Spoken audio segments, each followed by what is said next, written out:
Any health-related information on the following show provides general information only. Content presented on any show by any host or guest should not be substituted for a doctor's advice. Always consult your physician before beginning any new diet, exercise, or treatment program.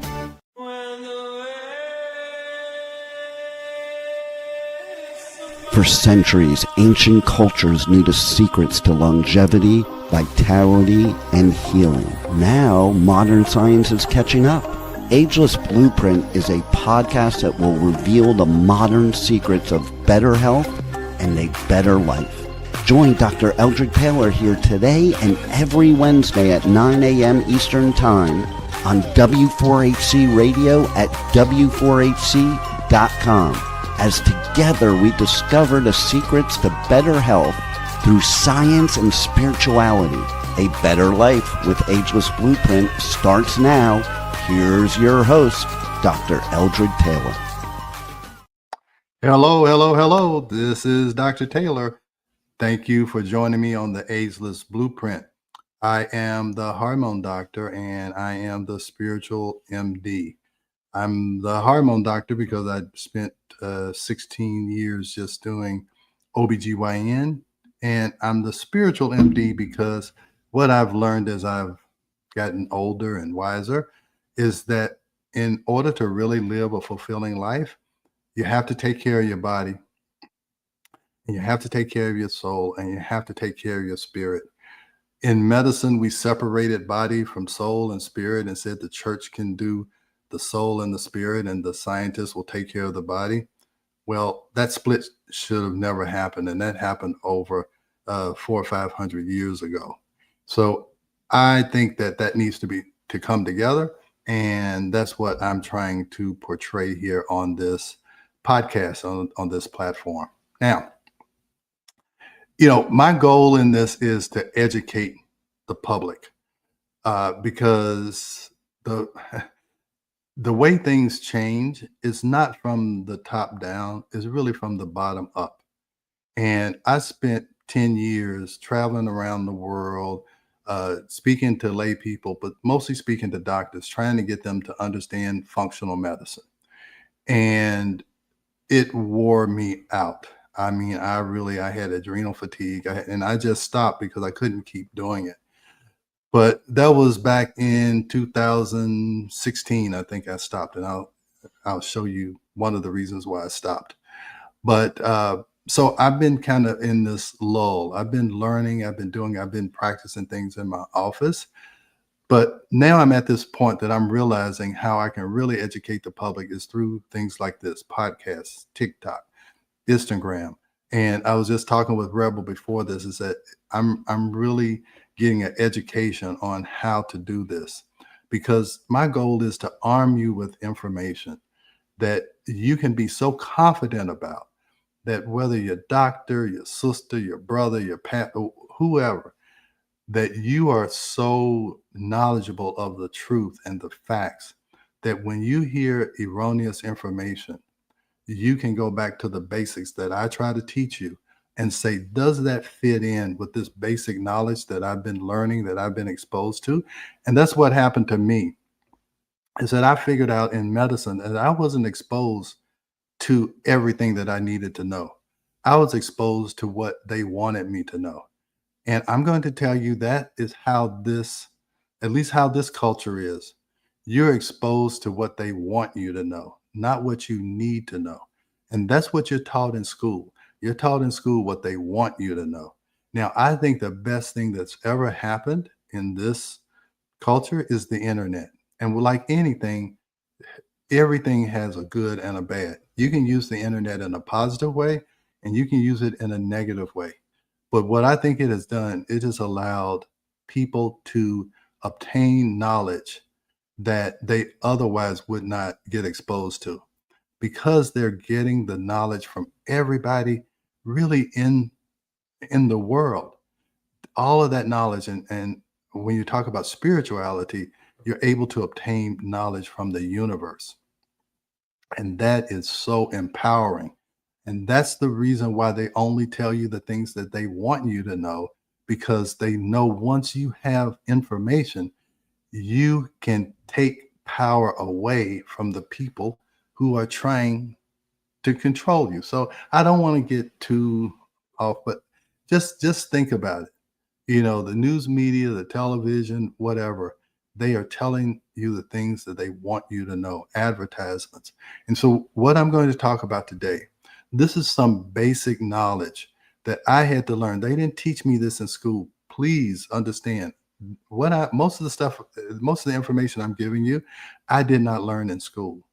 And one thing that I didn't learn is the power of a simple thing that we've all heard of is vitamin C. And there's a saying, I read a book about vitamin C that says, if you don't know what to do for a patient, give them vitamin C. And by the time you figure out what's wrong with them, they're going to be fine. Vitamin C is really a panacea. It can do so many things. One of the things it does, it helps to potentiate your immune system. That's why you take vitamin C when you have a cold, because it helps to work against viruses. And what are we dealing with cancer? Is a disruption of the immune system, where the immune system did not see that cancer cell early enough, because your immune system is killing cancer cells every second of the day, but it really does it at night. There's something called natural killer cells. And natural killer cells go out at night to kill potential cancer cells. That's why sleep is so important. That's when your immune system really works. And so all of the things that we are doing to try and suppress, all of the things medicine is trying to do to suppress the immune system is really detrimental. What you really want to do is enhance your immune system. And vitamin C can do that. So today I'm going to talk about something that's very near and dear to my heart, is vitamin C and cancer. And I want you to be armed with the facts that you can review yourself and you can take to the doctor. Rebel, there's a form. It's called the patient-friendly vitamin C research. You're going to be able to download it as we talk, and I'm going to reference it as we go through the slides. But that's my goal, is to give you the facts. I give you the facts about saliva testing, and I'm giving you the facts about vitamin C. Those are two things that are very near and dear to my heart, and I'm going to share some of that information with you. Let's go to the first slide, Rebel. So I'm going to do this on YouTube. You're like, well, why you got to picture yourself? I'm going to do this on YouTube too. So I know you guys know me, but let me make this a little bigger so I can see. All right. So vitamin C and cancer, what you're not being told. The doctors promise to change the future now. So we're going to explore the potential of high dose intravenous vitamin C. And the key is, a lot of times in medicine, they construct studies so that they can get the outcome that they want. And so I'm talking about IV vitamin C. I'm not talking about the emergency, the 1,000 milligrams that you take. We're talking about using vitamin C to combat conditions. All right. So in cancer treatment, therapy supported by decades of research, yet often overlooked by conventional oncology. So join me as we are going to look at the real evidence about what is going on when we're talking about vitamin C and cancer. So this is the ACEs blueprint. I tell you, this is a host. I tell you, these slides are so I can do it on YouTube, because you guys know me and I'm sitting right here. But this is also so you can download, and I'll make it where you can download these slides also, because sometimes when you get the visual picture, it's even better than just listening to something. So that's one of the reasons why I use slides. All right. So why is this episode personal? This is my beautiful sister. She's the sister closest to me. I was closest to her. And what happened was she developed breast cancer. Now, before she developed the breast cancer, she had a condition called polymyositis. So that's just a big word. Poly means many, myo means muscle, situs means inflammation. So she had this condition that she had multiple areas of inflammation. And many people believe in functional medicine that inflammation is the major cause of aging. So she had this condition and really wasn't treated. She was getting steroids and everything for it, which was further suppressing her immune system, which is further suppressing her ability to make natural killer cells. So when I heard that she had that condition, I was afraid that she was going to develop cancer. And that's exactly what happened. So she developed breast cancer. And the breast cancer was triple negative, so it wasn't responding to a lot of treatments. And I saw that the chemotherapy was just deteriorating her. Her quality of life was nothing. So she battled this for 10 years before she passed away. But probably the last 5 years, I tried my best to get her to go and get IV vitamin C because she was suffering. And I found that she lived in Nashville. I live in Atlanta. I found places in Nashville for her to go to. I had sent her and her family articles, some of the same articles I'm sending you. I tried my best to convince them to do it. But I was up against her husband, who didn't really believe in this. And she had a daughter who was a breast surgeon. And so I kind of got drowned out by those two. And I understand. I mean, I tell people all I am is an advisor. I can't make you do anything. But what that made me do was to say, I am going to, if I couldn't save her, if I couldn't convince her, I'm going to try and convince as many other cancer patients that there are things they can do. And I'm not against conventional medicine, as you'll see. I'm just saying there's other things that you can do that you can understand so you can help in this in this battle against cancer. And really, I don't want to keep calling it a battle. You're not fighting cancer. What you're really trying to do is to understand what that cancer is trying to tell you to change. So whenever you start talking about fighting, it puts you in a fight or flight mode, and you can't heal when you're tense. You can't heal when you're in a survival mode. You have to be relaxed, and you have to know that your body is trying to tell you something. And usually that comes after you've had either one big stress or several stressors. Most breast cancers happen 2 years after a series of stressful events or at least one major event, because that stress put them in survival mode. Their immune system gets suppressed, and now it allows the cancers to grow because those natural killer cells aren't out there killing those cells. So we have to stop looking at the fight against cancer is the wrong terminology. We have to work with it. What do I need to change? What is this your body's always sending you messages. You just have to listen. And I'll tell you, I did this other podcast on radical remission. And in that radical remission, how did people get remission? They learn to work with their cancer, not to fight it. So if you'll listen to what your body is telling you, and then I'm not going to I know what her stressors were, but that's kind of personal. I'm not going to, but she had stressors that led up to the inflammation, and the inflammation led to a cancer. And that is how it works. We wrote that book, The Stress Connection, because almost every condition is connected to stress. So I got to move on, because if I keep looking at this picture, I'm going to get emotional. So I got to go, because I feel like, you know what? I sent the wrong. So anyway, because I had formatted these slides and I didn't put the new ones in here, but that's fine. I know what I'm talking about. So now here's the other thing that triggered me, and I tell you, Rebel, she wants me to send her the title of my new, what the podcast is going to be.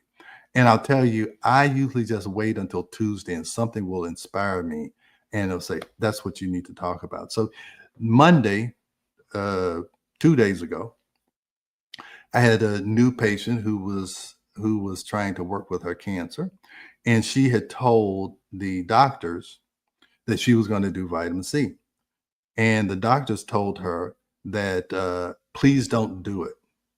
And she asked why, and they were like, they said, well, interfere with the treatment. Well, That's not true. Now, the reason why they came to me, even though the doctor said don't do it, because I told them to do your own research. You research it for yourself. You convince yourself that that's something you need to do, and then you stand fast in that decision.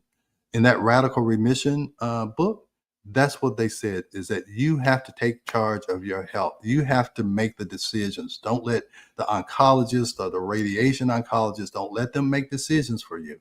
You have to take control. And that's what they did. So she and her significant other did the research. They were convinced and they just blew it off. Now, they didn't reject the treatment that the oncologist was telling them to do. They didn't reject that. They were just saying, I'm going to do this so that I can feel better and get through these side effects. And that's what they're doing. So those are the two things, is that I felt like, one, I need to say this, I need to do this in honor of my sister. And two, this patient just brought it to light to me, is that patients have to be armed with good information. And that's what this podcast is about. So here's the truth about high dose vitamin C. So there's been over 20 years of research, and I'll tell you how I did this. I asked ChatGTP. If you go to ChatGTP 3.0, it does deep research. So I asked them, I said, I want to do deep research on high dose IV vitamin C. I don't want anything but peer-reviewed articles that have been in well-respected publications. I don't want any, what some people call, non-documented studies. I want the purest studies. What do they say? So there's over 20 plus research studies. There's over 100 scientific papers. And then this is most important, the 30 human studies. And that's what you want to know. How does it work in humans? So there's decades of peer-reviewed study exploring vitamin C's potential in cancer care. There's extensive publications documenting laboratory, animal, and human trials. And then there's clinical trials demonstrating the safety and the potential benefits for cancer patients. The scientific evidence supporting high-dose vitamin C in cancer care is substantial and is growing. Yet this information rarely reaches patients when they need it most, because the doctors are unaware of this information. And the reason why they're unaware of it is because there's no pharmaceutical rep coming to their office telling them about the benefits of vitamin C. Because what did I say? You are told what they want you to know, not what you need to know. And this is what you need to know. So they're in vitro studies. That means there's lab studies. And what it shows is selective toxicity. High concentrations of vitamin C generate something called hydrogen peroxide, which are toxic to cancer cells, but spares normal cells. So hydrogen peroxide, H2O is water, and hydrogen peroxide is H2O2. So instead of having one oxygen, it has two. And when you generate that extra oxygen, it super oxygenates the tissue. And cancers don't like oxygen. All right. So when you are able to give vitamin C, it generates hydrogen peroxide, and that is toxic to the cancer, but it's nourishing to your cells because now you're hyperoxygenated. That's why people who are doing alternative cancer treatments, they do hyperbaric oxygen, where they increase the oxygen in the atmosphere in those tubes, and it increases your oxygenation level, and that helps to kill cancer. So you can do that with vitamin C, or you can do it with hyperbaric oxygen, or you can do it with hydrogen peroxide. In enhanced chemotherapy, studies show that vitamin C enhances the effectiveness of chemotherapy agents, like, and these are big long names of chemotherapy drugs, and I can't even pronounce them. Now, broad application, effective against multiple cancer cell lines, including ovarian and pancreatic, which is the most deadly cancer. That's what Steve Jobs died of. Pancreatic cancer is a tough cancer to fight, but vitamin C can help enhance the chemotherapy and help to enhance your quality of life. Prostate cancer and colon cancer cells. These are some of the most common, and it also helps with breast cancer, even if I didn't say it. So laboratory research consistently demonstrates vitamin C's ability to generate hydrogen peroxide specifically in the tumor microenvironment. It means right around the tumor. And what I say is that vitamin C, it encapsulates that tumor. It makes the cells around it healthier, so it's harder for that cancer cell to invade into that tissue, and it leaves the good cells healthier, and it deteriorates the cancer cells. And this is not just something I've read. This is something I see in my practice all the time. The cancer patients that I have that are either totally alternative or they're using a mix of conventional and alternative, they do better. And they go to their oncologist, and the oncologist pats himself on the back and talks about how well the treatment is working. And I just tell the patient, be quiet, don't say anything, just keep doing what you're doing, because I don't want you to get any negative information to cloud your judgment about what you're doing. All right. So here's how they usually set it up. They do an animal study, all right? And then they give the animal tumor cells. And then they treat it with vitamin C, or they treat it with a combination. And then they look at, hey, what happened to the tumor? Well, you get significant tumor growth reduction in mouse models of pancreatic, liver, prostate, and ovarian cancers, just what we talked about in that previous slide. And you get a synergistic effect when combined with standard chemotherapy and radiation protocols. Now, if you do it in conjunction, what we usually do is people get their chemotherapy 2 days later, they come in and get vitamin C. It helps to clear up their brain fog. It helps with making sure decreases the likelihood that their hair is going to fall out, decreasing the likelihood that they're going to get nausea from the chemotherapy. Another thing that we do, I'm not talking about right here, is we give patients glutathione. Glutathione is an amino acid that is the master detoxifier. So 2 to 3 days after the chemo, we give them the vitamin C and the glutathione so that their liver can detoxify that chemotherapy. Because the longer that chemotherapy stays in the body, it's going to start attacking other fast-growing cells. So chemotherapy kills cells that grow quickly. That's what cancer cells do. But also your hair, it grows quickly. Also, the lining of your gut grows quickly. So the longer the chemotherapy stays there, it's going to start affecting other things. So we can let the chemotherapy go in, do its job. Then we do the vitamin C, helps to maintain the health of the normal cells, give the glutathione, let's get that chemotherapy out of there. It's a simple 1, 2, 3 punch. And I've seen it work. Okay, so I'm not anti-chemo, I'm not anti-radiation, I'm not any of that. But there are things you can do. And in that Radical Remission book, all of the things you can do to help your body control or to take charge of removing that cancer. So use safe administration of pharmacologic doses with no evidence of harm to healthy cells. That's what I'm saying. It doesn't hurt you. It can only help you. So in pancreatic cancer models, the combination of vitamin C with the chemotherapy drug resulted in significantly greater tumor shrinkage than either treatment alone, suggesting complementary mechanisms of action. That's why I told you that even the patients who are doing conventional therapy, if we add vitamin C, they're going to get a better outcome. The chemotherapy is going to work better. They're going to feel better. They're not going to lose their hair. They're not going to have the nausea. Now, I won't say it's 100% that you're not going to, but it's less likely that those side effects are going to be as significant as they would have been if you weren't adding the vitamin C and even considering adding the glutathione. So now this is what really carries a lot of weight in the medical community, is that has it been tested on humans? Now that's what what they're trying to do is to require a natural substance to meet the requirements of a drug. Now, a drug is foreign to the body. When I seldom do now, but when your body is given a drug that it is not familiar with, and to be a drug, it can't be found in nature. So it so that automatically says that it's a foreign substance. And anytime your body has a foreign substance, it is going to try and fight it. It's going to try and get rid of it. And that's the problem.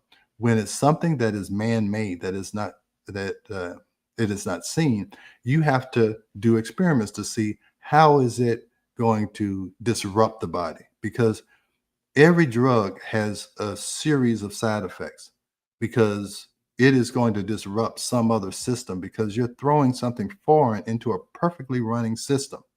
And so you're going to get side effects. When I give you something like vitamin C, you're not going to get a side effect. You're going to get a benefit. But the medical community wants you to prove that there's no side effects. And in order for that to happen, you have to have millions and sometimes billions of dollars to go through all of these steps to prove that this drug is minimally harmful. Okay. And even when they talk about it, they say this drug can kill you. Vitamin C can't kill you. But the human trials are so hard to do when we're talking about functional medicine and natural resources or natural substances, because nobody's going to pay millions of dollars to prove that vitamin C works because they can't make money off of it after the proof. But some people who may be self-funded or whatever, they've done these studies. So there's over 30 peer-reviewed human studies published in respected medical journals. Again, this is I only ask ChatGTP, the deep dive, just give me the respected medical journal articles. So mostly are in phase 1 and 2 trials establishing safety and preliminary efficacy, with one recent phase 2 trial in pancreatic cancer. So, but to complete the process, you're supposed to go through this phase 3. And that's all, that's what costs all the money. And that's why you don't see a lot of phase 3 trials. But the key outcomes in just the preliminary ones is that they got improved quality of life scores, reduced the chemotherapy side effects, some evidence of longer time to relapse. So it expanded the time. If you have a recurring cancer with like pancreatic and ovarian, it's very hard to cure. But we were able to stretch out the time before the recurrence came. And it also trends toward improved survival in specific cancers. And so that's why I'm saying it cannot hurt you. And it can only improve your quality of life. And it may help you it may give you more time to understand what that cancer is trying to tell you. So you can change your life, you can change your habits, and you can change your mind. And when I did the interview with Tia, who was on the episode with, we talked about radical remission, because she had a radical remission of a triple negative cancer, a recurrence of a triple negative cancer. What happened with her, she went through conventional therapy. And after 9 months, it came back. And she just said, I can't do that again. So she did the steps in that radical remission. She didn't know she was doing those steps, but she did it. And now she's been in remission for several years. And this is what she said, is that the hardest thing for her to do is to change her mind, is to take her mind away from being a sick cancer patient and change her mind into to thinking that she's healthy, that she's able to fight off this disease. And let me stop using the word fight. She was able to work with this condition to learn that she needed to change. She was in corporate America. So she's a totally different person. And that's what I talk about. And that's what happened to me, is to have this identity shift. You have to change your identity from being a cancer patient to being a healthy person that is dealing with the problem that's disrupting their balance, and how can they rebalance their lives. That is the change in the mindset. And stop worrying about dying. Stop worrying about, is my hair going to fall out? Just say, wow, I have a condition that is disrupting my balance, and how can I rebalance my life, rebalance my soul, and rebalance my spirit? So that's what we're talking about here. All right. Hey, I think it's a time for a break, Rebel, with 30 minutes into this, and then we'll wrap this up when I come back. Okay. We are going to a quick break, so stay with us as we explore the Ageless Blueprint right here on W4HC Radio and Talk4 TV. An ancient secret with a modern twist for better health and vitality. Dr. Taylor will be right back. Taking care of your health shouldn't mean taking a handful of pills every day. At Taylor MD Formulations, they create doctor-developed supplements that combine the best natural ingredients so you get the results you need with fewer pills. Taylor MD Formulations is backed by science, designed for real life with real results. Less pills, better health, doctor approved. Shop now at TaylorMDFormulations.com and discover smarter supplements for smarter health. That's TaylorMDFormulations.com. We are back for more of Ageless Blueprint. Once again, let's join Dr. Taylor for more insights and research on the ancient secret to better health and a better life in modern times. Here's your host, Dr. Eldred Taylor. All right, we're back, and we're going to continue this because this is the other thing I want to tell you about human clinical trials and how you can create a research study to give you any outcome you want. When I talk about high dose IV vitamin C, I'm talking about starting at 50 grams. Now, what you take orally, this emergency stuff, that's 1 gram. And I'm talking about giving you 50 grams IV. Now, let me tell you the difference. Now, your body orally or through your gut can only absorb a certain amount of vitamin C at one time. You only absorb about 20 to 25%. And that's if your gut works well, which most people's gut doesn't work well. So you can only absorb about 25 to 30% of that at one time.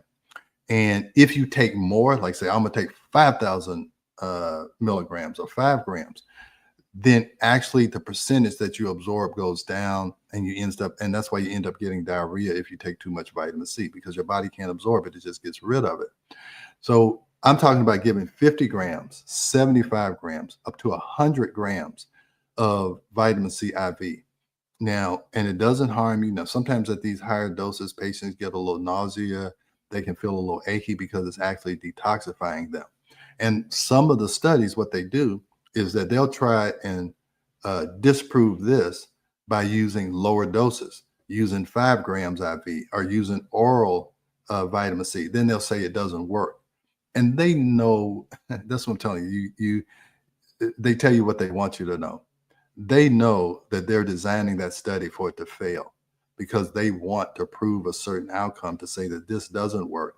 And so keep using my chemotherapy and radiation and don't even think about doing this. So I want you to understand how studies can get manipulated. And that's why I don't worry about a new study. If you just go and research on just what vitamin C does, it's clear what it does and what it can do for you. So clinical evidence, these are just some highlights, and this will be in that document. And I really made that document for doctors to understand. And let me tell you, sometimes doctors are harder to get them to understand something because it's harder to unlearn than it is to learn. So patients who have a blank slate, they can look at this and say, hey, I totally understand it.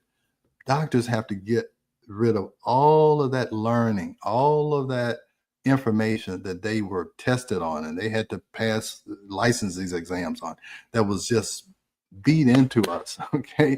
You have to forget all of that and open up your mind to what is really going on.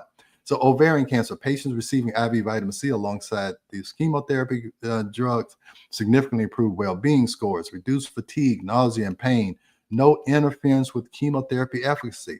And that's what the oncologist and the pharmacist told her, say, oh, it's going to mess up our treatment. No, it enhances the treatment. So it's consistent safety record across all clinical trials with no evidence of interference with conventional treatment when properly administered. A 2024 phase 2 trial combining which is vitamin C, ascorbate with standard chemotherapy, showed improved overall survival compared to chemo alone. Well-tolerated combination therapy, potential to overcome treatment resistance. So even because most of the time what happens is you keep giving the same drug, chemotherapy, these cancer cells get smart and they learn how to survive through that toxic onslaught that comes from the chemotherapy. But if you give vitamin C, the chemotherapy works better because it decreases the resistance to their chemotherapy. So they're unaware that there is something out there that can make their chemotherapy work better. So what doctors aren't taught.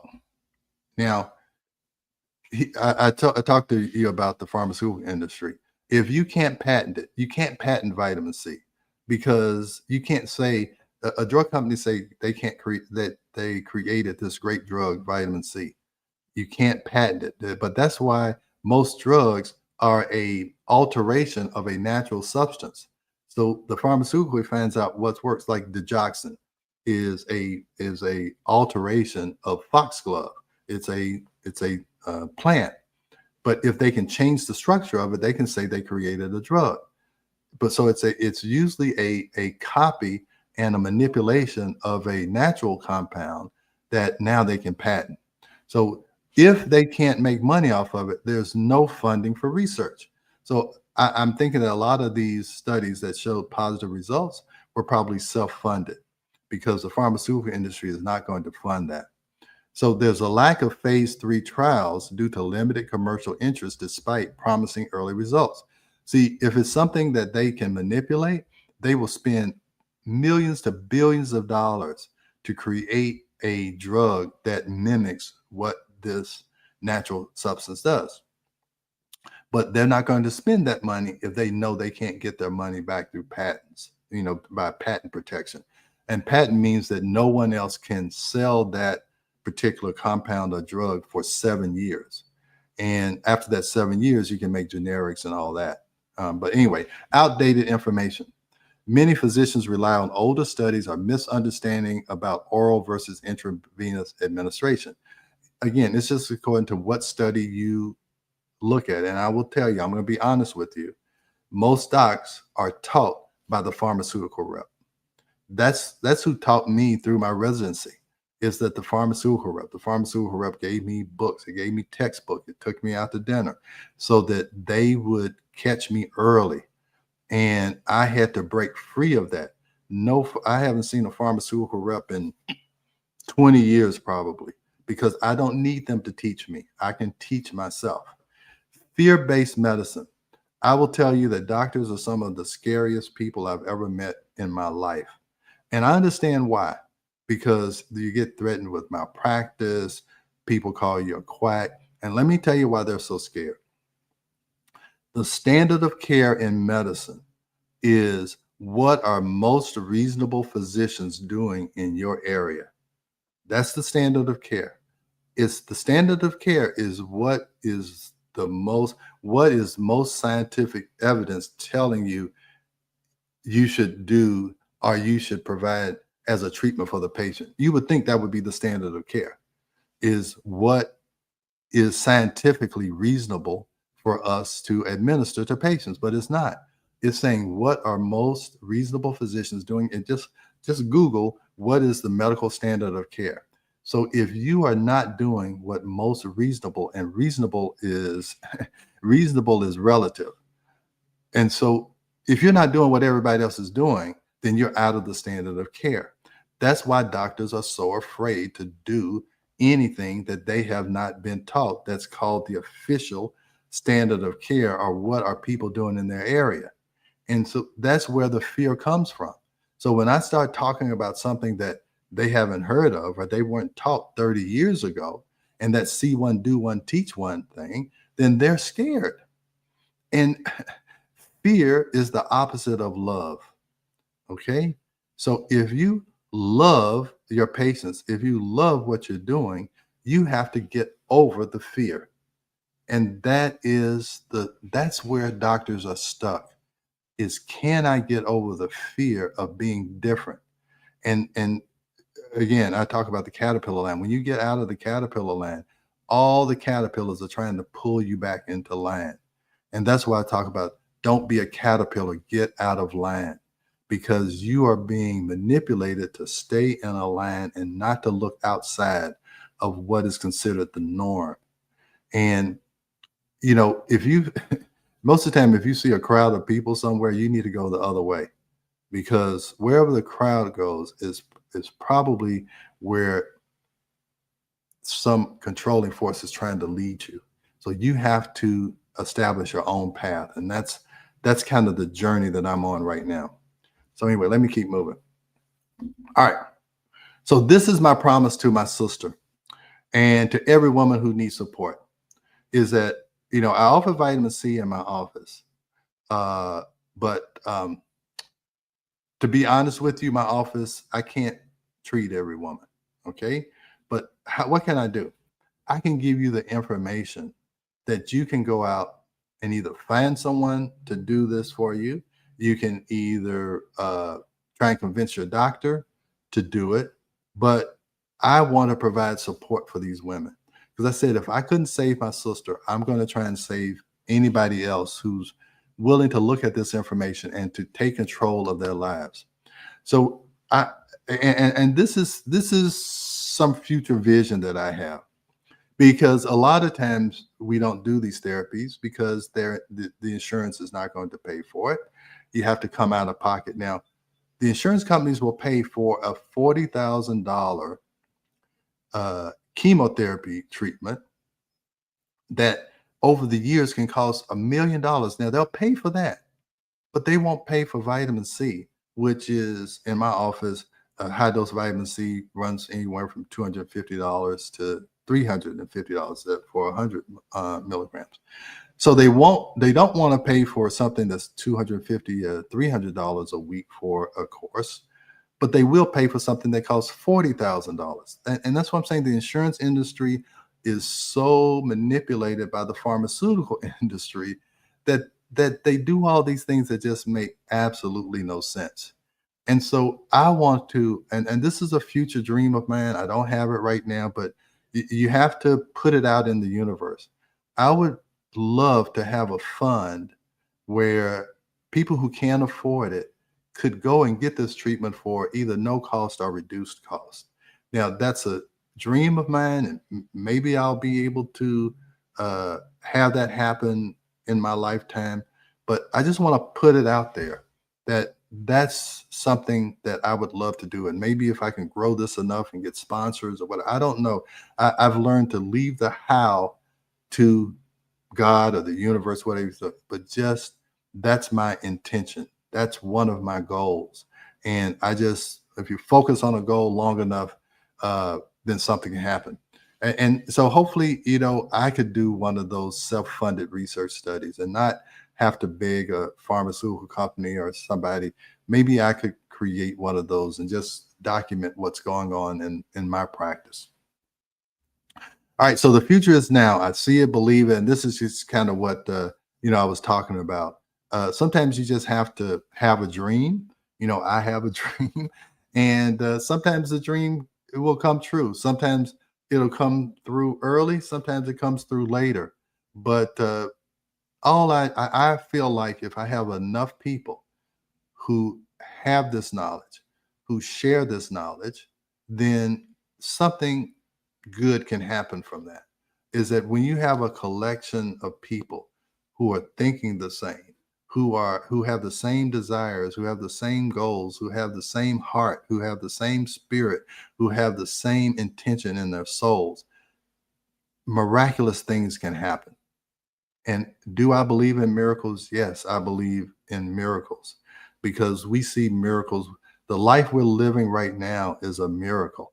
If you look at your parents and your grandparents and your great-grandparents, the life that they're living, this is a miracle that I'm at a point where I can sit in front of a computer and I can connect with people all over the world. It's what you would consider a miracle. We consider it commonplace now, but 20, 30, 40 years ago, this is a miracle. But somebody thought of this 30, 40 years ago, and now it's a reality. That's how things happen.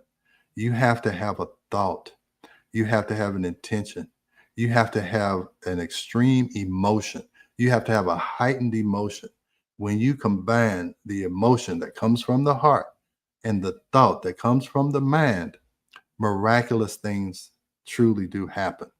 So Do we have any questions? Let me see if I have another slide. All right. Oh, okay. So here's my call to action. Get informed. Download our free research summary on IV vitamin C and cancer. It's going to be in the comments if you're listening to this as a recording, but if it's live, you can click on it right now and you'll download that. I think I'm going to tidy up these slides, and I'm going to allow you to download these also, because any way somebody wants to consume this information, I want them to have it. So share this information to bring this information to your oncologist or your pharmacist for discussion. So, that patient was told, hey, please don't do it. Please don't do this. Next time that happens, you say, no, I'm going to do this, and this is why. And give them this document that you see right here. And again, we're going to put it in the comments. If you go on any of the podcast platforms, you'll have access to this. And find support. If you are dealing with cancer as a condition that's disrupting your balance, okay, join the Ageless Blueprint community, what you see scrolling right here, for ongoing resources and connection. I'd love to connect with you. I'd love to continue this conversation. Do anything. If you need other information, if you're not sure about what I've said, I'll re-emphasize it. But I have two goals: to let people understand saliva testing.